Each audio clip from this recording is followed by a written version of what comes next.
Every tale we weave springs from the lives around us, shaped by moments we've witnessed or endured. We offer new stories each day, hoping they strike a chord. Thank you for being here. She handed me a simple white box, unadorned by festive wrapping, her expression cold and distant, a look I'd grown familiar with in recent months. This is for you, dear, she said, her tone as flat as if she were passing me a shopping receipt. I stood near the kitchen counter, having just finished preparing dinner. Seared steak, smooth mashed potatoes, and crisp broccoli, meals she once adored. I opened the box carefully.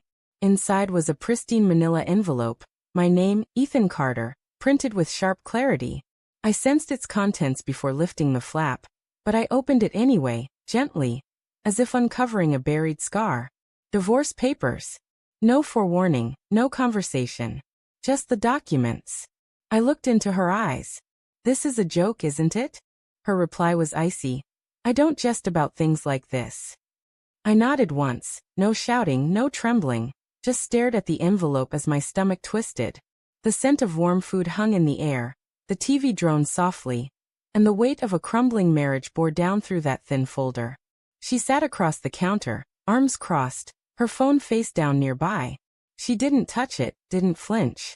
This seemed the cleanest way, she said. We've both felt this coming. I thought presenting it as a gift might ease the sting. A gift? I repeated, holding the envelope as if it were something lifeless. Her face remained unyielding. Ethan, I can't keep pretending I'm happy. I can't force smiles during dinners or wake up beside someone who's stuck.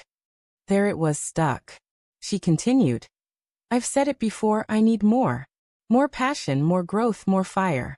I want to feel alive again. I deserve that. I glanced around the kitchen, shelves I'd built myself, a refrigerator I'd paid off over months, a home we'd constructed bit by bit, penny by penny. This was your best way to tell me? I asked. I wanted it to be memorable, straightforward. No arguments, no games, she replied. I paused. Who gave you that idea? A slight twitch crossed her face before she rolled her eyes. You always distort things. That's why we're here. You never take anything seriously. I turned, hands resting on the counter, fingers brushing the granite I'd installed when she wanted a modern kitchen. I thought of the overtime I'd worked to buy this house, the lunches I'd packed for her without a word of gratitude. This wasn't sudden, she said from behind. I've been thinking about it for months. I just waited for the right moment. A Tuesday steak dinner was her right moment? I faced her, this woman I'd loved for 6 years, who once laughed until tears fell at my silly car noises, who called me her refuge. Now she was a stranger, gripping her phone, perhaps waiting for a message or call. You're involved with someone, I said, not questioning. Her eyes flicked up, a brief flash of guilt, then she shook her head. That's not why, but it's part of it. Silence settled. I deserve joy, she said, softer now. I need a new beginning. You're too comfortable. I want someone who pushes, who wants more from life. You're content just being. I want to flourish. I let out a sharp, bitter laugh. You married a man with calloused hands and work boots? And now you want a suit with a sleek car and a gym fixation. She shrugged. Maybe I picked wrong. Maybe we both did. No regret, no apology, just a quiet confidence in her choice. I've already signed, she added. Just sign your name and it's done.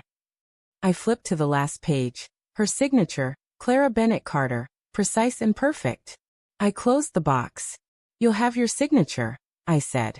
Her eyes studied me, expecting a break, a plea, or a fight, but I offered nothing. I'll pack a bag and stay at Sarah's for a few days, she said, standing. I'll collect my things next week. No need, I replied. I'll have them packed by Friday. Pick them up and leave. She seemed surprised by my composure. Inside, I was shattering, but outwardly, I was unyielding. Nothing more to say? She asked. I met her gaze. I'll speak when the time's right. She didn't like that. She lingered at the door, then left. The doors clicked like a thunderclap. The silence that followed was overwhelming. I sat at the table, staring at the box, poured a glass of wine I didn't drink, and let the food cool. The candle flickered out. I slept on the couch that night, not because the bed held her memory, but because the couch was honest. It was exactly what it seemed. At 3 a.m., I woke in a fog, wandering the house barefoot, studying photos. Our first vacation, our old dog, her graduation. Then I faced the mirror, truly seeing myself, a man underestimated. By her, by myself, perhaps by everyone. I wasn't flashy or loud, but I wasn't broken. She thought she knew me, saw me as a simple laborer with small dreams. What she didn't know was I had more than ambition. I had a secret, and I was ready to reveal what she'd discarded. Clara viewed me as the safe choice, dependable but unexciting, steady but not brilliant. She had no idea the man signing those papers without hesitation was worth $8.4 million, a truth I'd carefully hidden. 5 years ago, when my father died, I inherited his legacy, businesses, real estate, investments, all of it. He wasn't a public figure, just a reserved man running industrial supply companies across Colorado and Utah. We never lived like magnates. He taught me early. Wealth alters how people perceive you, masks their true intentions. I held that lesson tight. When the estate lawyer called, I drove 2 hours to Grand Junction in my old truck, wearing jeans and boots, without Clara. She was at brunch with her sister, brushing off the meeting as probably nothing important. She never asked about it later, never noticed the folder in my glove box or questioned my calls with Michael, my operations manager. I didn't share details, already sensing her dissatisfaction. I made her life comfortable, paid off her student loans secretly, bought her a laptop I claimed was on sale, donated $10,000 anonymously to her mother's charity. She never noticed, always craving more. To her, I was the man in worn jackets, packing his own lunch, uninterested in her social circle. She didn't know I owned 5 warehouses, ran a construction company supplying half the labor in 2 counties. I overheard her call me, the most average guy in Colorado, once, through the bathroom vent. I smiled. Average is unnoticed, and unnoticed is powerful. People reveal themselves when they think you're insignificant. I began noting her words. Every mention of money, other men, comparisons to glitzier lives. Why not live downtown? She'd say, or Lisa's husband took her to Napa. Each time she said, I need someone with bigger dreams, I recorded it. She thought I was drifting. I was observing her, testing her. I wore no designer labels, drove a battered 2009 Ford, paid cash, kept my social media blank. My lawyer and accountant followed my rule. Keep my name off everything. I wanted love for myself, not my wealth. Clara failed that test entirely. The first hint came 2 years into our marriage, at a friend's engagement party. A finance broker talked stocks, and Clara was captivated by his every word. Later, she asked why I couldn't speak like that. I didn't need to. I'd already built my wealth debt-free, with properties and investments. I didn't flaunt it. She wanted dazzle, not depth. When she handed me those papers like a present, I thought, you're returning a golden ticket. She mistook my silence for fragility, my restraint for indifference. But quiet men aren't weak, they're patient.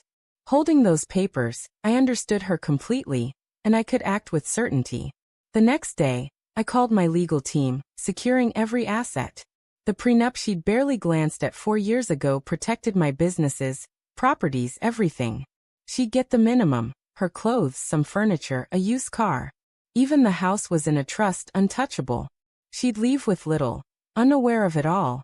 I didn't plan to gloat or humiliate her. I'd let the silence speak.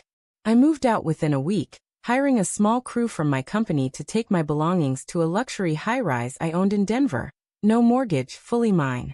Unit 41B, corner suite, Italian tile, city views, the kind of place she'd dreamed of. I arrived with a duffel bag, a suit, and a plan to show her what she'd lost, without a word. I changed my appearance. Crisp haircut, tailored clothes, not for show, but to embrace my true self. I felt liberated, no one demanding I be bolder, flashier. I led boardroom meetings, drove an Escalade to sites, let my workers see the real me. I didn't brag or post online, just showed up differently and people noticed. 3 weeks later, Clara's sister Emily texted, "You coming to Uncle Tom's dinner? Clara will be there." I replied, "Wouldn't miss it." I didn't sleep much the night before, not from nerves, but because I knew the moment I walked in, everything would change. This wasn't about spite. I wanted her to see the truth quietly. At the dinner, I arrived in a tailored charcoal suit, no tie, calm and collected.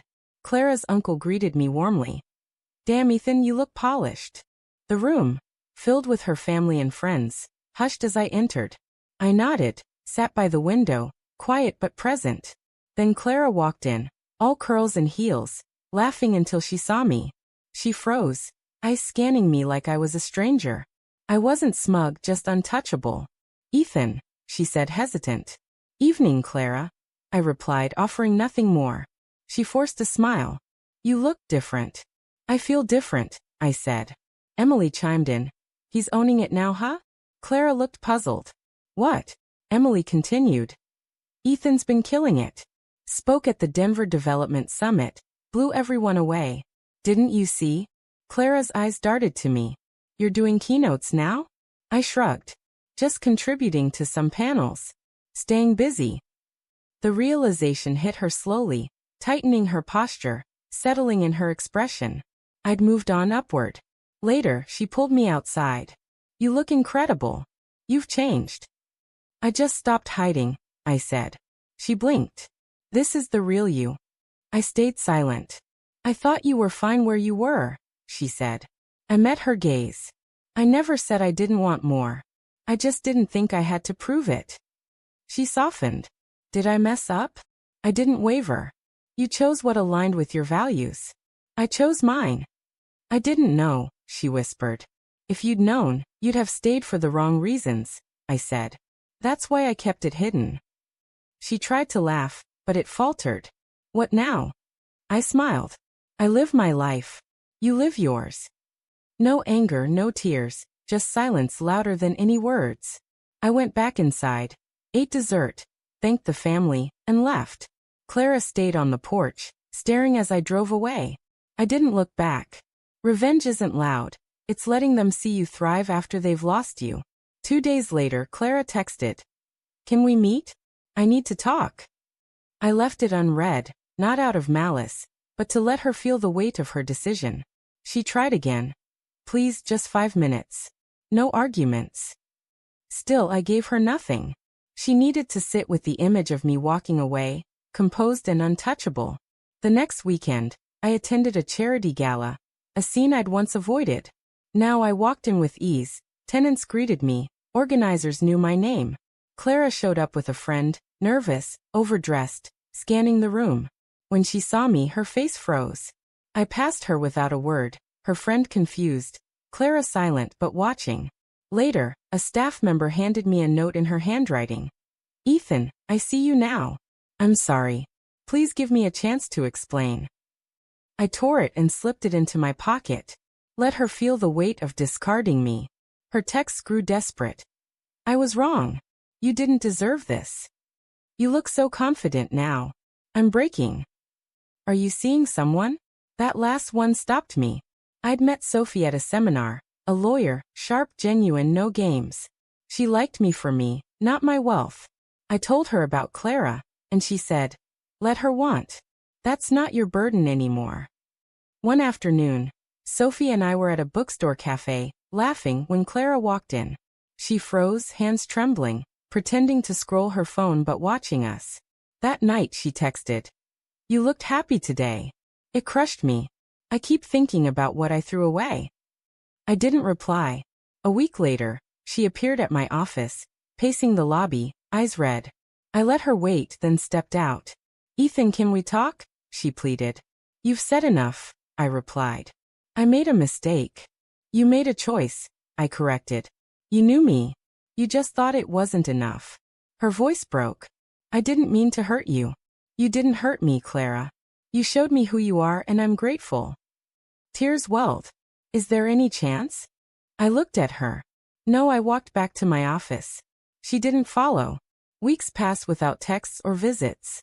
She finally understood. I wasn't punishing her. I'd simply moved on. Revenge isn't loud.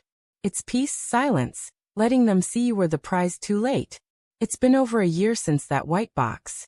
Clara thought she was leaving a mundane life for something greater, not realizing I'd let her go long before. Her apologies weren't love. They were regret for what she'd lost.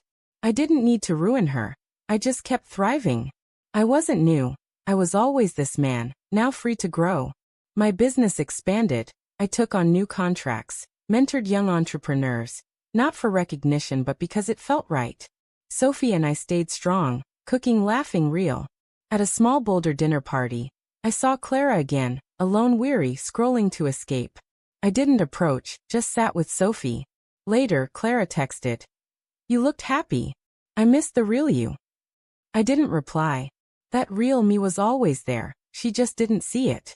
I've found peace, no hate, just clarity. I bought a cabin in Aspen, a quiet retreat with Sophie, where we unplug and just be. She once asked if I think of Clara. Sometimes, I admitted. Not because I miss her, but because she taught me peace is priceless, loyalty isn't a test, and you believe people's values the first time. Clara chased sparkle, not substance, and now she's alone in quiet rooms, wondering how she lost it all without a fight. I didn't break her. She broke herself. I'm not bitter. I'm better, living a life so full that even those who doubted me watch from the sidelines, wishing they'd stayed.